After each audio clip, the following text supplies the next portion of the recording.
మిత్రులకు నమస్కారం. ఈ మధ్యన కొన్ని వీడియోలు చూడడం జరిగింది. అందులో క్రాంతి వ్లాగ్స్ ఆయన సిఏఏ చట్టం గురించి చాలా వివరణాత్మకమైన వీడియో పెట్టారు.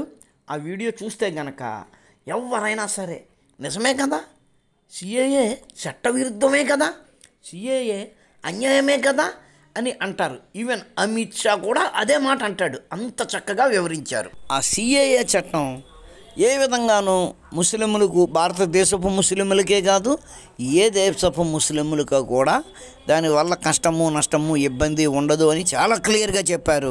అలాగే ఆ 3 దేశాలలో మైనారిటీలు పొందుతున్న మత హింస గురించి చాలా చక్కగా వివరించారు.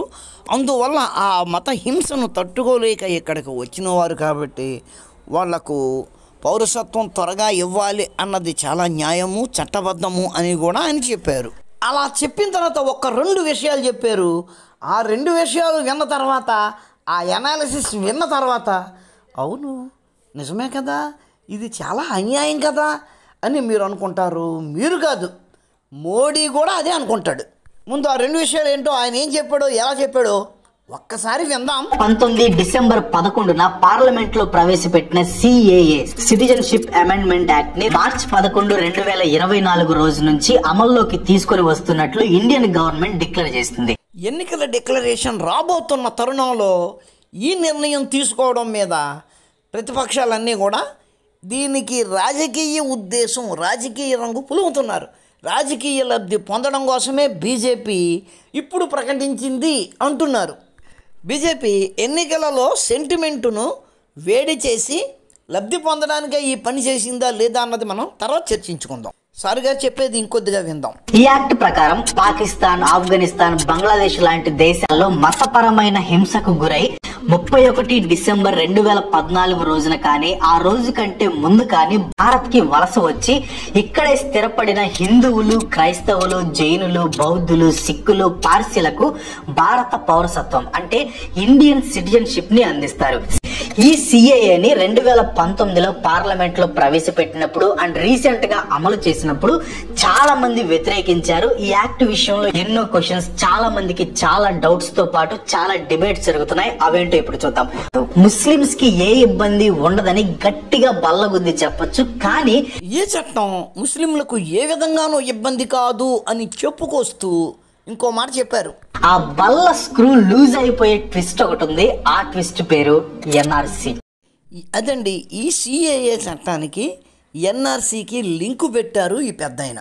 నేషనల్ రిజిస్టర్ ఆఫ్ సిటిజన్స్ 2003లో 1955 సిటిజన్షిప్ యాక్ట్ లో సవరణలు చేసి ఈ ఎన్ఆర్సీని తీసుకొని వచ్చారు. ఎప్పుడు తీసుకొచ్చారండి? 2003లో. అంటే ఆ 2003లో పుట్టిన కుర్రాడికి ఇప్పుడు 21 ఏళ్ల వయసు వచ్చి 2 పిల్లల తండ్రి అయ్యే వయసుకి చేరుకున్నాడు. ఆ చట్టాన్ని అయితే 2003లో తెచ్చారు, కానీ అది ఇప్పటికీ అమలులోకి రాలేదు. ఇంకొక 21 ఏళ్లే కాదు, ఇంకో 42 ఏళ్ళైనా సరే ఈ చట్టం అమలులోకి రానివ్వరు. అది అమలులోకి వచ్చేదే అయితే ఈ పాటికే వచ్చేసి ఉంటుంది. ఈ విషయాన్ని మీరు మనసులో పెట్టుకోండి. ఈ ఎన్ఆర్సి పని వచ్చేసి ఇండియాలో ఉన్న లీగల్ సిటిజన్స్ ఎవరు, ఇల్లీగల్ ఇమ్మిగ్రెంట్స్ ఎవరు అనేది డాక్యుమెంట్ చేయటం. ఈ ఎన్ఆర్సీని తీసుకురావడానికి ముఖ్య కారణం ఇండియాలో ఉన్న ఇల్లీగల్ ఇమ్మిగ్రెంట్స్ అందరినీ ఇండియా నుండి పంపేయటం. ఈ ఎన్ఆర్సీని 2013, 2014లో అస్సాంలో అమలు చేశారు. 2021లో ఇండియా మొత్తం ఈ ఎన్ఆర్సీని అమలు చేయాలని గవర్నమెంట్ డిసైడ్ అయింది. కానీ తర్వాత అది పోస్ట్ పోన్ అయింది. అది పోస్ట్ పోన్ అయ్యింది అని చెప్పారు. పోస్ట్ పోన్ అయ్యిందా, దానిని అమలులోకి రాకుండా ఆపు చేశారా? ఆ విషయం కదా చెప్పాలి. దాన్ని ఎవరు పోస్ట్ పోన్ చేయలేదు. ప్రతిపక్షాలు, ఆ పర్టికులర్ కమ్యూనిటీ వాళ్ళు అది అమలులోకి రాకుండా ఉండేలాగా అలజడులు, అల్లరులు సృష్టించారు. కాబట్టి అది అమలులోకి రాలేదు. ఈ ఎన్ఆర్సీ ఉద్దేశం ఏమన్నారైనా, ఇల్లీగల్ మైగ్రెంట్స్ అందరినీ ఇండియా నుంచి బయటికి తరిమేయడం కోసం అన్నారు. అది పచ్చి అబద్ధం. అసలు అస్సాంలో ఈ ఎన్ఆర్సీని ఎందుకు అమలు పరిచారంటే అది కోర్టు ఆర్డర్స్. బంగ్లాదేశ్ నుంచి అస్సాంలోకి వలస వచ్చిన వారి సంఖ్య స్థానికుల కంటే రెట్టింపు కంటే ఎక్కువ అవడంతో స్థానికులను వాళ్ళు తొక్కేయడం మొదలెట్టారు. దాని మీద కోర్టులకు వెళ్ళడంతో ఆ ఉత్తర్వులు వచ్చాయి, వాటిని అమలు పరిచారు. ఈ ఎన్ఆర్సీని దేశం అంతా అమలుపరచాలి అనుకున్నారంటే అదేమన్నా తప్ప నేరమా? దేశ పౌరుల అందరి పేర్లు ఒక క్రమంలో ఒక పుస్తకంలో రాయడం నేరమా? అస్సాంలో అలా బయటకి పంపారు అంటే అక్కడి ప్రత్యేక పరిస్థితులు దానికి కారణం. మిగిలిన దేశంలో అటువంటి లిస్టు ఒకటి రాసుకోవడం అంటే ఇల్లీగల్ మైగ్రెంట్స్ని బయటికి పంపడం కోసమే అన్నది పచ్చి అబద్ధము, అదొక బూటకము. ఆ లిస్టు తయారు చేయడం వల్ల దేశంలోని అక్రమ చొరబాటుదారుల లిస్టు ఒకటి పక్కగా దొరుకుతుంది. అటువంటి అక్రమ చొరబాటుదారుల లిస్టు రాసుకోవడం కూడా దొంగతనమేనా? నిజానికి ఈ దేశ పౌరుల జాబితా అనేది ప్రతి దేశానికి ఉంటుంది. అది ఇప్పుడు ఇండియా తయారు చేసుకుంటుంది అంతే. అటువంటి ఒక లిస్టు ఇండియా తయారు చేసుకుంటుంటే దానిని ఇల్లీగల్ మైగ్రెంట్స్ని బయటికి గెంటేయడానికే చేశారు అనడం అంటేనే రాజకీయం అర్థమవుతుంది. అయినా కానీ ఏ సహేతుకమైన కారణం కూడా లేకుండా ఇల్లీగల్గా ఈ దేశంలోకి ప్రవేశించి ఇక్కడి ప్రజల జీవన ఆధారాలను దోచుకుపోతుంటే దానిని రెక్టిఫై చేయడం కోసం అడుగులు వేస్తుంటే దానిని నేరంగా చెబుతున్నారు. ఇంకా ఏం చెబుతున్నారో చూద్దాం. ఈ ఎన్ఆర్సీని అస్సాంలో అమలు చేసినప్పుడు దాదాపు 40 లక్షల మంది ఇల్లీగల్ ఇమ్మిగ్రెంట్స్ ఉన్నారని లిస్ట్ రిలీజ్ చేసింది గవర్నమెంట్. మరీ అంతమంది ఏంటని కోర్టు ఇన్వాల్వ్ అయింది. సో మళ్ళీ రీసర్వే చేసి 19.6 లక్షల మంది ఇల్లీగల్ ఇమ్మిగ్రెంట్స్ ఉన్నారని రెండో లిస్ట్ ని రిలీజ్ చేసింది. అవసరమైతే మూడోసారి కూడా సర్వే చేయొచ్చు, అందులో తప్పేముంది? ఈ పాయింట్ జాగ్రత్తగా వినండి. ఈ 19.6 లక్షల మందిలో దాదాపు 12 లక్షల మంది హిందూస్ ఉన్నారు. మిగతా 7 లక్షల మందిలో దాదాపు 5 లక్షల మంది ముస్లిమ్స్ ఉన్నారు.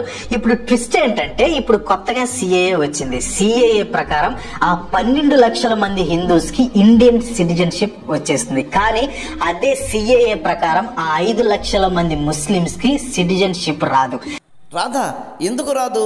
ఈ సిఏఏ వల్ల హిందువులకు కలిగే తేడా ఏంటి అంటే కొన్ని బెనిఫిట్లు ఉన్నాయి, కొన్ని కండిషన్లు రిలాక్సేషన్లు ఉంటాయి, అంతవరకే. కానీ మిగిలిన అక్రమ వలసదారులకు సిటిజన్షిప్ ఇవ్వడానికి కొన్ని నార్మ్స్ ఉన్నాయి. ఆ నార్మ్స్ మీట్ అయిన వాళ్ళందరికీ కూడా ఇస్తారు. వాళ్లకు ఆ కొద్దిపాటి రిలాక్సేషన్లు ఉండవు, అంతే. కేవలం అస్సామే కాదు, ఇప్పుడు ఎన్ఆర్సీని ఇండియా మొత్తం అమలు చేస్తే చాలా మంది ముస్లిమ్స్ కి ప్రాబ్లమ్స్ రావచ్చు. ఆయన వస్తుంది అనలేదు, రావచ్చు అంటున్నాడు. రావచ్చు అన్నది ఊహాజనితమైన ప్రశ్న. రావచ్చేమో, ఏం చెప్పగలం? ఆ వంక పెట్టి ఎన్ఆర్సీ రాకుండా అడ్డుపడుతున్నారు.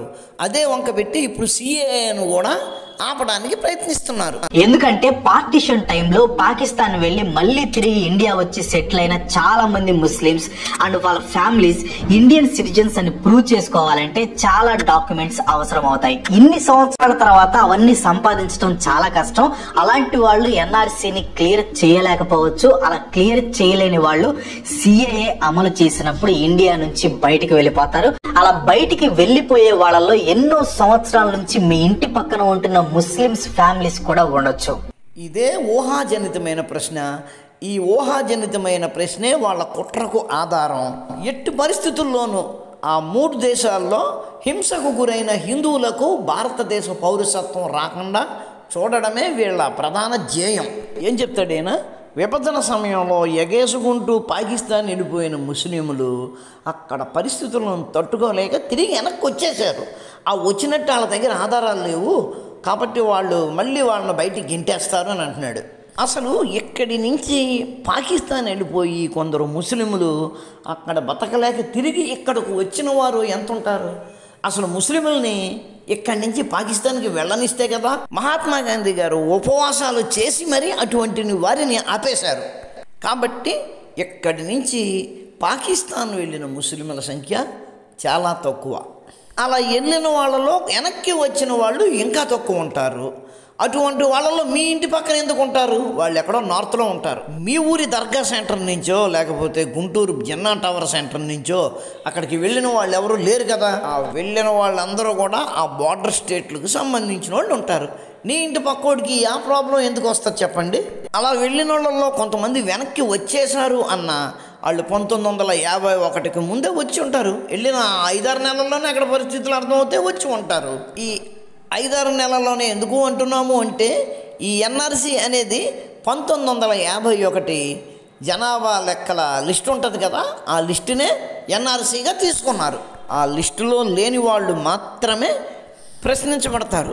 అటువంటి వాళ్ళు ఎంత వయసులో ఉండొచ్చు ఈ పాటికి అంటే అది ఒక 49, ఇదొక 24, 75 సంవత్సరాలు పైబడిన వాళ్ళు మాత్రమే ఆ లిస్టులో ఉన్నారా లేదా అన్నది చూసుకోవాలి. ఆ తర్వాత ఇక్కడ పుట్టిన వాళ్లకు ఎట్లాగూ బర్త్ సర్టిఫికేట్లు ఉంటాయి కదా, పోనీ అప్పట్లో లేకపోయినా ఒక 40-50 సంవత్సరాలు బట్టి బర్త్ సర్టిఫికేట్లు అందరూ తీసుకుంటున్నారు కదా, పోనీ 20-30 సంవత్సరాల లోపు వయసు ఉన్న వాళ్ళకైనా బర్త్ సర్టిఫికేట్లు ఉంటాయి కదా. ఒకవేళ ఆ సర్టిఫికేట్లు లేకపోయినా పలానా చోట పుట్టాము, పలానా ఆసుపత్రిలో పుట్టాము అని చెప్పుకునేది ఉంటుంది కదా. అసలు వాళ్ళను బయటకు పంపుతారు అనడానికి ఆధారాలు ఏమీ లేవు. కానీ ఈ లిస్టు తయారు చేస్తే పాకిస్తాన్ నుంచి, బంగ్లాదేశ్ నుంచి ఇక్కడికి ఇల్లీగల్గా వచ్చి ఇక్కడ అక్రమ దుష్ట కార్యాలు నిర్వహిస్తున్న వాళ్ళను పట్టుకుంటారు. కాబట్టి ఈ అల్లరి అంతా చేస్తున్నారు. ఈ ఎన్ఆర్సీ అనేది ఒక్కసారి అప్డేట్ అయితే మన జీవితాలకు శ్రీరామ రక్షగా ఉంటుంది. అలా బయట నుంచి వచ్చి ఇష్టం వచ్చినట్టు బాంబులు పేల్చడం అలా ఇది చేయడానికి చాలా కష్టతరం అవుతుంది వాళ్లకు. అటువంటి ఇబ్బందులు ఉంటాయి కాబట్టే ఎన్ఆర్సీ మీద వీళ్ళు అల్లరి చేస్తున్నారు. దానికి సిఏఏను చాకుగా చూపుతున్నారు. సో సిఏఏ ఎన్ఆర్సీ అనేది deadly combination for some Muslims in India. ఎందుకు ఇబ్బంది కలుగుతుంది? ఒకవేళ నిజంగానే వాళ్ళకి ఇబ్బంది కలుగుతుంది అనుకున్నా దానివల్ల ఎన్ఆర్సీ వల్లే కానీ సిఏఏ వల్ల వాళ్ళకి ఏమి ఇబ్బంది? వాడి పక్కన ఉన్న హిందువుకి పౌరసత్వం ఇస్తారు, వాడికి ఇవ్వరు. అంతేగాని వాడికి ప్రత్యేకించి ఏ విధమైన హాని జరగదు. మరి ముస్లింలకు, భారతీయ ముస్లింలకు డెడ్లీ కాంబినేషన్ అంటున్నాడు. ఇక్కడ ఇంకో ట్విస్ట్ ఏంటంటే ఈ సిఏఏ ఎన్ఆర్సీ కాంబినేషన్ వల్ల హిందూస్ కి కూడా ఇబ్బందులు ఉన్నాయి. Assam NRC illegal immigrants list లో ఉన్న హిందూస్ చాలా మంది ఆ లిస్ట్ లో నుండి తమ పేరు క్లియర్ చేసుకోవడం కోసం వాళ్ళ డాక్యుమెంట్స్ ని సబ్మిట్ చేసి వెయిట్ చేస్తున్నారు. ఇన్ఫాక్ట్ ఆ ఎన్ఆర్సీ లిస్ట్ విషయంలో చాలా ఫ్రాడ్స్ జరిగాయని మళ్ళీ రీసర్వే చేయాలని అస్సాం లో ఉన్న బీజేపీ గవర్నమెంట్ ఒప్పుకుంది. ఇంకా రీసర్వే అవ్వలేదు, అప్డేటెడ్ ఎన్ఆర్సీ లిస్ట్ రానే లేదు. కానీ గవర్నమెంట్ మాత్రం సిఏఏని అమలు చేసింది. ఇతను చెప్పేది చాలా లాజికల్గాను, వినడానికి నిజంగాను సత్యంగాను అరే ఇది అన్యాయం కదా అనిపించేలాగా ఉంది కదా. సిఏఏను అమలులోకి తెచ్చిన సమయానికి ఎంతమంది బెనిఫిట్కి అర్హులై ఉన్నారు? ఇక్కడ ఎంత చూపిస్తున్నాడు? 30,000 మంది. ఈయనేమో లక్షల్లో చెబుతున్నాడు.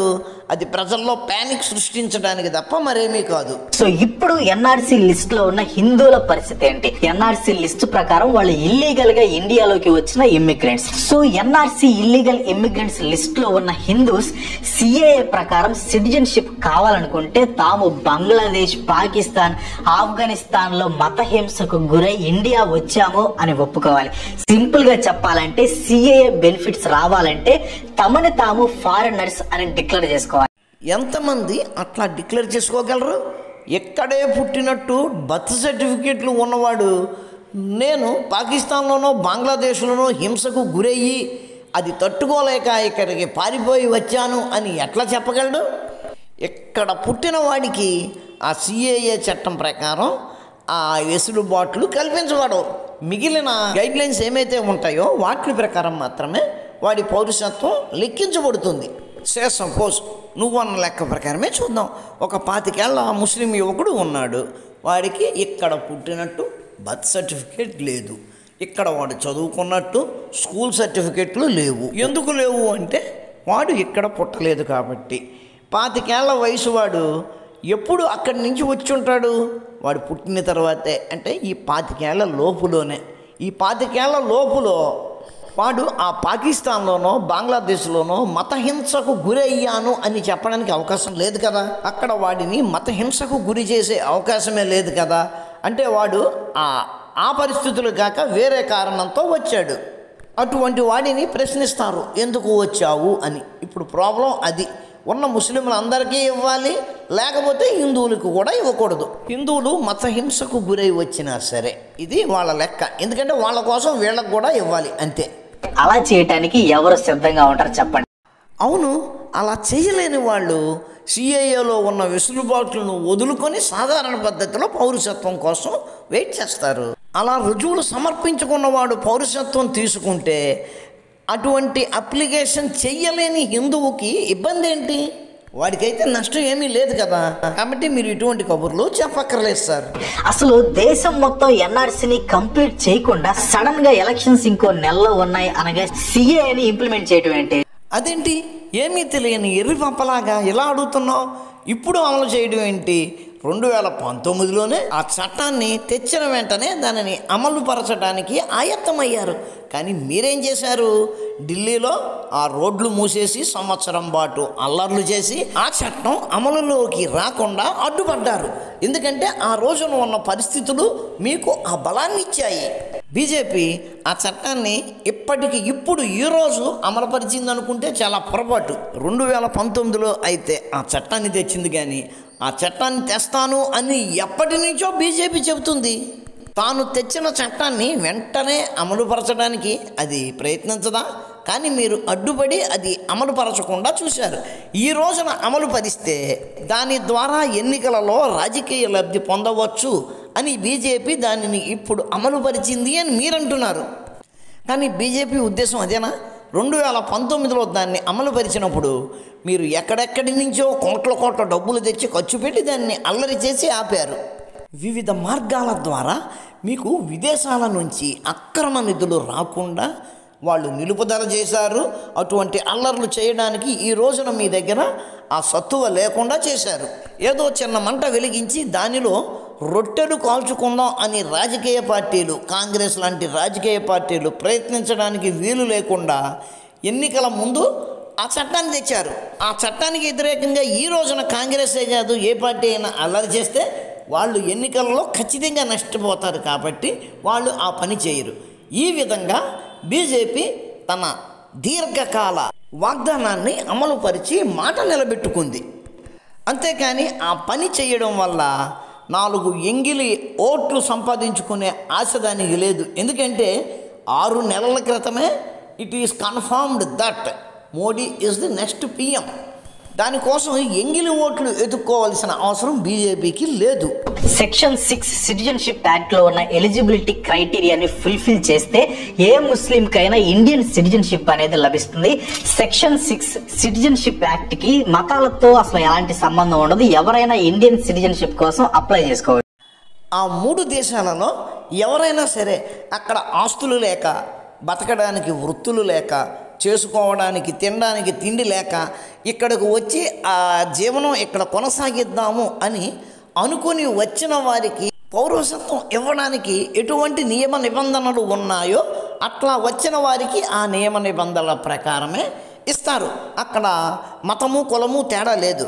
కానీ అక్కడ పొలాలు, భూములు, ఇళ్ళు అన్నీ ఉన్నప్పటికీ ఆ మతహింసను తట్టుకోలేక వాటన్నిటినీ అక్కడ వదిలేసి ఇక్కడ వచ్చిన వారికి మాత్రమే ఈ సిఏఏలో ఉన్న వెసులుబాట్లు వర్తిస్తాయి. కాబట్టి సెక్షన్ 6కి ఇది ఏ విధంగానూ వ్యతిరేకం కాదు. ఎందుకంటే ఈ సిఏఏ అనేది ముస్లింలకు పౌరసత్వం ఇవ్వడానికి ఏ విధంగానూ అడ్డుపడట్లేదు. అది మీరు గమనించాలి. సో ఇక్కడ రైజ్ అయ్యే ఇంకో బిగ్గెస్ట్ క్వశ్చన్ ఏంటంటే ముస్లిమ్స్ ఏం పాపం చేశారు, వాళ్ళని ఎందుకు ఈ యాక్ట్ లో ఇంక్లూడ్ చేయట్లేదు? ఎందుకేంటి బాబాయ్, ముస్లిం దేశంలో ముస్లింలకు మతహింస అనేది ఎదురయ్యే అవకాశమే లేదు. సో దీనికి మన union home minister Amit Shah గారు ఇచ్చిన ఆన్సర్ ఏంటంటే బంగ్లాదేశ్, పాకిస్తాన్, ఆఫ్ఘనిస్తాన్ 3 ఇస్లామిక్ కంట్రీస్, అంటే ఇక్కడ ముస్లిమ్స్ మెజారిటీ ఎక్కువ. ముస్లిమ్స్ మెజారిటీ ఎక్కువ ఉన్న కంట్రీస్ లో ముస్లిం మైనారిటీస్ ఉండరు అండ్ వాళ్ళు మతహింసకు గురవరు. కాబట్టి ముస్లిమ్స్ ని ఈ యాక్ట్ లో చేర్చలేదు అని చాలా చక్కటి కవర్ డ్రైవ్ చేశారు అమిత్ షా గారు. దీంట్లో పూర్తిగా నిజం లేదు. పాకిస్తాన్ లో కూడా హింసకు గురయ్యే ముస్లిమ్స్ ఉన్నారు. షియా, ఇస్మాయిలీ, బోహ్రా, అహ్మదియాస్ లాంటి ముస్లిం మైనారిటీస్ మీద పాకిస్తాన్ లో రెగ్యులర్ గా మతపరమైన హింస జరుగుతూ ఉంటుంది. అసలు కారణం ఏంటంటే మాకు ప్రత్యేక దేశం కావాలి అని పాకిస్తాన్ తయారు చేసుకున్న వాళ్లే ఈ షియాలు, అహ్మదీయులుని. సాక్షాత్తు ఆ జిన్నా గారే ఒక షియా. వాళ్ళే అల్లరి చేసి మాకు ఈ దేశం కావాలని తయారు చేసుకొని ఇప్పుడు వాళ్ళు మిగిలిన వాళ్ళు మమ్మల్ని తంతున్నారని ఇక్కడికి ఎట్లా వస్తారు? నిజంగానే వాళ్లకు అక్కడ అటువంటి హింస ఎదురైతే ప్రత్యేకించి ఆ షియా దేశాలు, అహ్మదీయుల దేశాలు బొచ్చెడు ఉన్నాయి ఈ ప్రపంచంలో. అక్కడికి వెళ్తే వాళ్ళు వాళ్ళను చూసుకోరా? ఇండియా అందుకే కదా మా వాళ్ళు హిందువులంటూ ఎక్కడా లేరు, ఈ నేల మీదే ఉన్నారు, కాబట్టి ఇక్కడ వాళ్లకు జీవనం కల్పించాలి అని ఇండియా అంటుంది. అట్లాగే వాళ్ళ షియా దేశాలు షియాలను, అహ్మదీ దేశాలు అహ్మదీలను తీసుకోలేవా? వాళ్ళు అక్కడికి వెళ్ళలేరా? బంగ్లాదేశ్ లో ఉండే బీహారీ ముస్లిమ్స్, రోహింగ్యాస్ ది కూడా సేమ్ సిచ్యువేషన్. ముస్లిం కంట్రీస్ అయినంత మాత్రాన అక్కడ ముస్లిమ్స్ కి సేఫ్టీ లభిస్తుంది అని గ్యారంటీ లేదు. సో అలాంటి ముస్లిమ్స్ ని కూడా సిఏఏలో చేర్చాలి అనేది చాలా మంది ఒపీనియన్.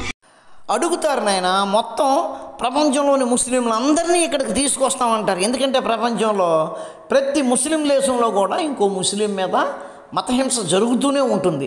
కాబట్టి అన్ని దేశాల నుంచి ఇక్కడికి తీసుకురావడానికి కుదరదు కదా. భారతదేశం ఏమీ ధర్మసత్రం కాదు కదా.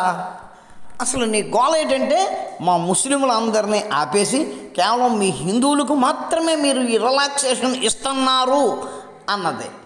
ఇదేమీ ఇప్పుడు వచ్చి బీజేపీ చేయలేదు కదా. అసలు దీనికి మూల కారణం ఎవరు? ఈ సిఏఏ చట్టం ద్వారా ఇట్లా మతపరమైన విభజనను తీసుకురావడానికి మూల కారణం జవహర్లాల్ నెహ్రూ గారు. 1947లో మత ప్రాతిపదికన దేశాన్ని 2 ముక్కలు చేశారు. ఒకటి ముస్లింలకు, ఒకటి హిందువులకు అన్నారు. నిజమా కాదా? కానీ మత మౌఢ్యాన్ని పాకిస్తాన్లో తట్టుకోలేని హిందువులు ఇక్కడకు వస్తూ ఉంటే వాళ్ళు అట్లా రావడానికి వీలు లేదు, వాళ్ళు అక్కడే ఉండాలి అని మహాత్మా గాంధీ గారు ఉపవాసమో నిరాహార దీక్షో ఏదో చేశారు. నిజమా కాదా? పాకిస్తాన్లోని హిందువులను పాకిస్తాన్ ప్రభుత్వం బాగా చూసుకునేలాగా, భారతదేశంలోని ముస్లింలను భారతదేశం బాగా చూసుకునేలాగా నెహ్రూ గారు అప్పటి పాకిస్తాన్ ప్రధానమంత్రి గారితో ఒప్పందం చేసుకున్నారా లేదా? మేము పాకిస్తాన్ ప్రధానమంత్రి గారితో ఈ విధమైన ఒప్పందం చేసుకున్నాము, వాళ్ళు మిమ్మల్ని బాగా చూసుకుంటారు, కాబట్టి మీరు ఇక్కడికి రావద్దు అని అప్పుడు అక్కడి హిందువులను జవహర్లాల్ నెహ్రూ గారు ఆపారా లేదా? అక్కడి హిందువులను అక్కడి ప్రభుత్వాలు బాగా చూసుకుంటాయి అని అక్కడి హిందువులకు జవహర్లాల్ నెహ్రూ గారు మాట ఇచ్చారా లేదా? అటువంటి మాట ముస్లింలకైతే ఇవ్వలేదు కదా. మరి జవహర్లాల్ నెహ్రూ గారు అక్కడి హిందువులకు ఇచ్చిన మాట నిలబెట్టుకోలేదు, కాబట్టి వాళ్ళు ఇక్కడికి వచ్చారు. ఆ రోజున ఆయన వాళ్లను అలా ఆపి ఉండకపోతే వాళ్ళు అప్పుడే వచ్చి ఉండేవారు. అప్పుడు వచ్చిన వారికి వెంటనే పౌరసత్వాలు ఇచ్చేశాయి ఇక్కడ ప్రభుత్వాలు. వాళ్లను ఆ రోజున జవహర్లాల్ నెహ్రూ గారు ఆపి ఉండకపోతే గనక వాళ్ళు అప్పుడే వచ్చి ఉండేవారు. కాబట్టి ఇప్పుడు ఇట్లా వచ్చి కాందిశికులలాగా ఈ దేశపు బార్డర్లో రోడ్ల మీద వాళ్ళు బతుకుతూ ఉండవలసిన అవసరం ఉండేది కాదు. ఈ సిఏఏ చట్టం వచ్చేది కాదు. కేవలం ఆ రోజున నెహ్రూ గారు చేసిన పని వల్ల మాత్రమే ఈ రోజున ఈ సిఏఏ చట్టం వచ్చింది. ఆ రోజున నెహ్రూ గారు ఇచ్చిన మాటను నిలబెట్టుకోలేకపోయారు కాబట్టి ఈ రోజున వాళ్లకు ఈ వెసులుబాటు కల్పిస్తున్నారు. మీరు ఇంత విశ్లేషణ చేశారు దీని మీద, మరి ఈ విషయం మీరు ఎందుకు ముట్టుకోలేదు అంటే తెలియక కాదు, తెలిసే కావాలని దాన్ని చర్చించలేదు అంతే. సరే, పాకిస్తాన్ అంటే ఇస్లామిక్ కంట్రీ కాబట్టి అక్కడ ముస్లిమ్స్ తో మనకి సంబంధం లేదు అనుకుందాం. మయన్మార్ ముస్లిం కంట్రీ కాదు కదా. అక్కడ ఉండే రోహింగ్యాస్ ని చాలా దారుణంగా చూస్తారు అక్కడ ప్రజలు ప్లస్ అక్కడ గవర్నమెంట్. మరి కనీసం మయన్మార్ ని సిఏఏలో ఎందుకు యాడ్ చేయలేదు అనేది చాలా మందికి ఉన్న డౌట్. ఆల్రెడీ మన ఇండియాలో చాలా మంది రోహింగ్యాస్ ఇల్లీగల్ గా వస్తున్నారు. మయన్మార్ ఏంటి బాబు? ఈ ప్రపంచంలో చాలా ముస్లిం దేశాలు ఉన్నాయి. చాలా ముస్లిం దేశాల నుంచి ప్రజలు ఇతర దేశాలకు వెడుతున్నారు. వాళ్ళందరినీ కూడా ఇక్కడ తీసుకురావచ్చు, కానీ భారతదేశం ధర్మక్షేత్రం కాదు కదా.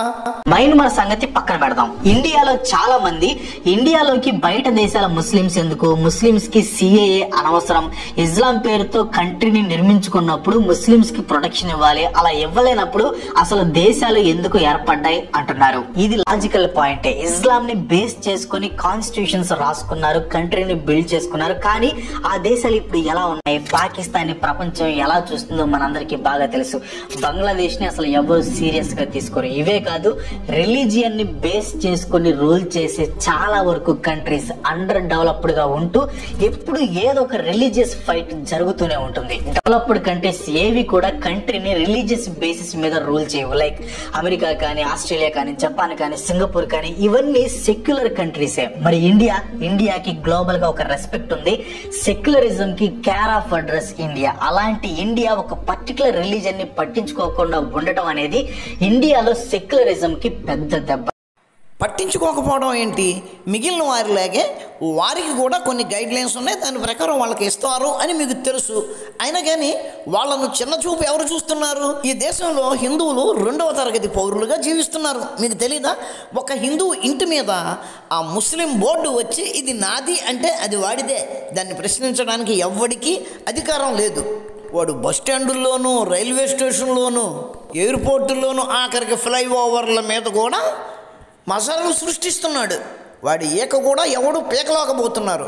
వాళ్ళని చిన్న చూపు చూస్తున్నారు అని నువ్వు అన్నావు అంటే అది చాలా దారుణం. మత హింసకు గురైన వాడికి సాయం చేయడం అంటే పక్క వాడికి అన్యాయం జరిగిపోతుంది అని గగ్గోలు పెడుతున్నారు మీరు. ఈ మాట నేను చెప్పింది కాదు, మన ఫ్రీడమ్ ఫైటర్స్ సుభాష్ చంద్రబోస్ గారు, సర్దార్ వల్లభాయ్ పటేల్ గారు, భగత్ సింగ్ గారు, అంబేద్కర్ గారు, మహాత్మా గాంధీ గారు అందరూ కూడా ఇండియా సెక్యులర్ గా ఉండాలి అనుకున్నారు.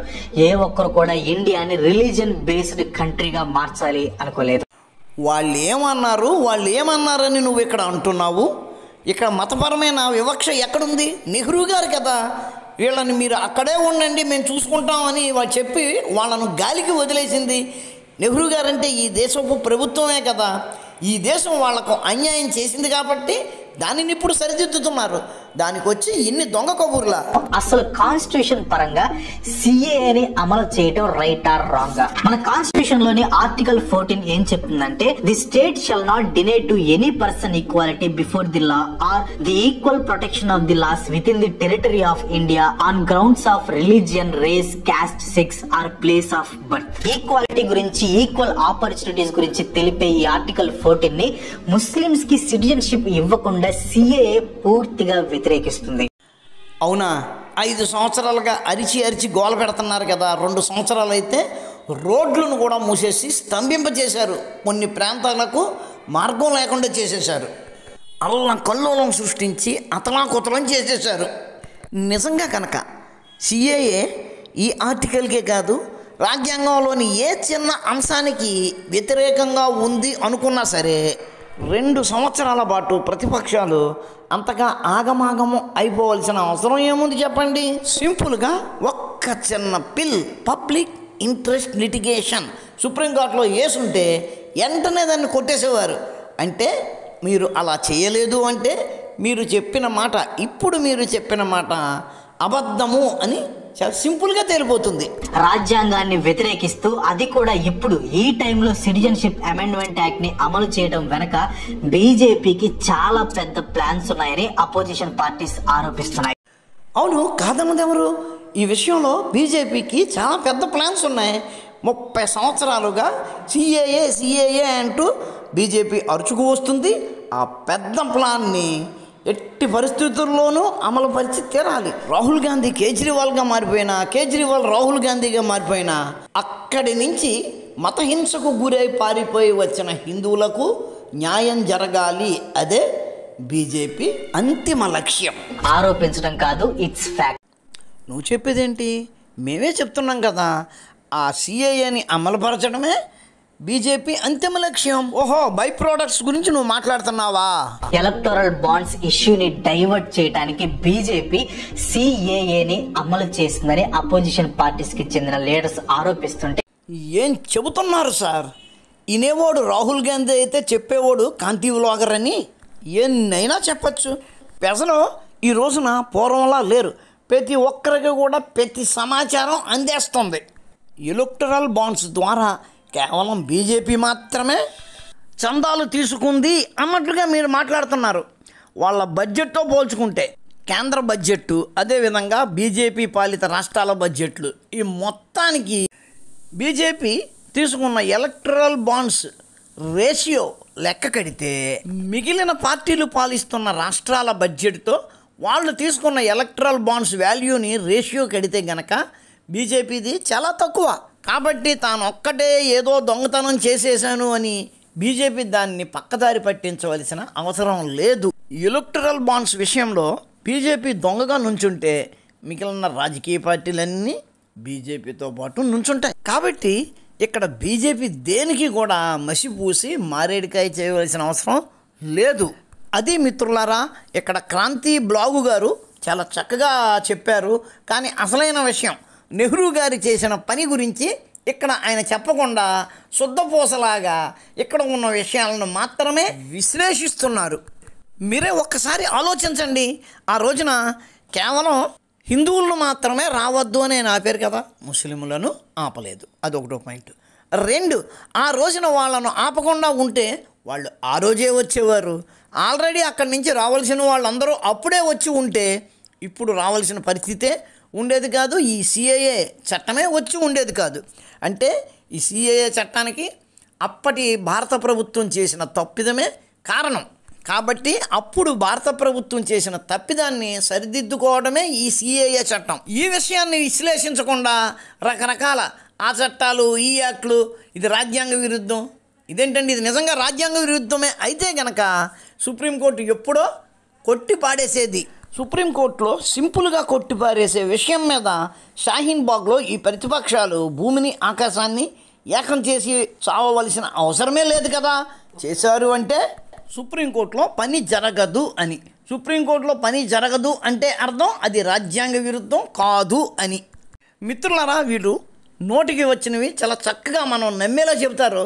కానీ మనం కొద్దిగా మన మనసును అక్కడ లగ్నం చేసి మన మెదడుతో ఆలోచిస్తే వారి వాదనలోని డొల్లతనాన్ని చాలా తేలికగా గుర్తించవచ్చు.